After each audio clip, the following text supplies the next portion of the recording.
In this recording, we are going to be looking at urbanisation and whether it's necessary and desirable for development. So urbanisation is the process of when a growing proportion of people are living in cities. Some theories believe that it is essential for development as it provides work and jobs, but others argue that it causes more problems. So positive urbanisation are theorists that support urbanisation, and the main one is modernization theory. Rostow argues that the growth of cities is essential for development and economic growth because cities provide a labour force concentrated in one place for factories and business, and they are important in promoting cultural change as they expose people to Western values, and this is easier to spread values through mass media. It's clear that urbanisation in developing countries today is different from the process that now developed countries experienced in the past, as third world countries tend to be bigger and fewer, as there is a main city that is much bigger than other cities in their country, and urbanisation has not been accompanied by industrialisation, as city dwellers make a living from informal sector work. And Hoselitz argues that cities encourage people to work and contribute to the economy, as cities are catalysts of modernisation. So neoliberal theory argues that the move from rural to urban environment is key to development as proto-capitalist development takes place. However, the neoliberalist Davis argues that there is a planet of slums, as third world countries are becoming slum dwelling rather than industrial cities, and the division of labour leads to precariat class, crime and drugs. However, the problem with urbanisation is that it's now too quick. As industrial nations, the trend was a gradual response to increasing job prospects, but in the developing world, urbanisation is happening too rapidly, which is causing social problems because there is not enough jobs and infrastructure can't cope. For example, 40 to 50% of the population in Jakarta are slum dwellers.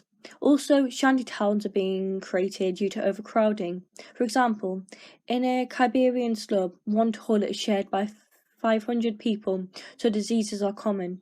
There was also little political support of urbanisation. For example, Beijing bulldozed slums before the Olympics in 2008, and urbanisation causes dual sector work, as most people work in jobs like sweatshops, which is dangerous and exploitative. For example, the Rana Plaza sweatshop collapsing in India.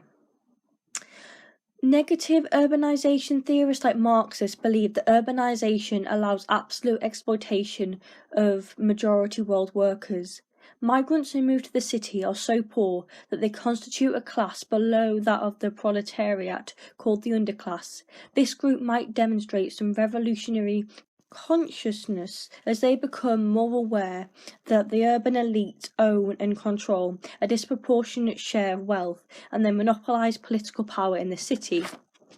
So we move over to dependency theory, which is a Marxist-inspired theory, and they argue that urbanisation sustains underdevelopment as people have migrated to cities, leaving behind land which provided subsistence, but factory jobs are not available in large numbers because transnational investment tends to be highly mechanised forms of production. Dependency theorists and many other theorists argue that some push factors can be poverty, natural disasters, or changing aspirations among youth, and pull factors which pull people to the city are availability of jobs for a greater wage, a higher standard of living, and urbanisation is linked to westernisation, which is seen as sophisticated. Also, most large urban cities were founded under colonialism, which were seen by locals as islands of wealth surrounded by poverty. Urbanised cities act as a staying host for neo-colonial exploitation, as cities monopolise surplus capital generated by trade or aid, which is largely spent on airports, conference centres and golf courses. Dependency theorists also believe that there's a global city that's been created.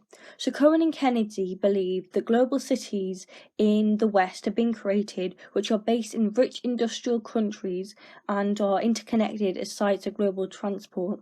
These global cities in developed countries are cosmopolitan as they attract international migrants who are exploited for cheap labour services. However, no cities in the developing world are considered to have the characteristics that qualify them as global. And Marxists would argue that global cities are a symbol of the global capitalist economy and are the centre of the new international division of labour.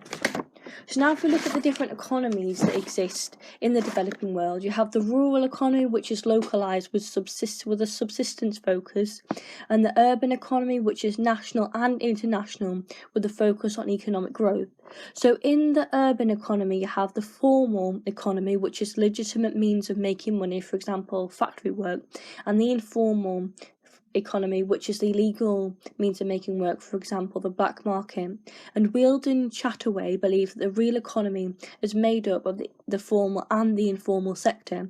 So in conclusion, urbanisation is essential for development, but we need to ensure that development is sustainable because urbanisation can have a massive impact on the environment. It also may be better to focus on small-scale development to ensure that everyone has the basic needs.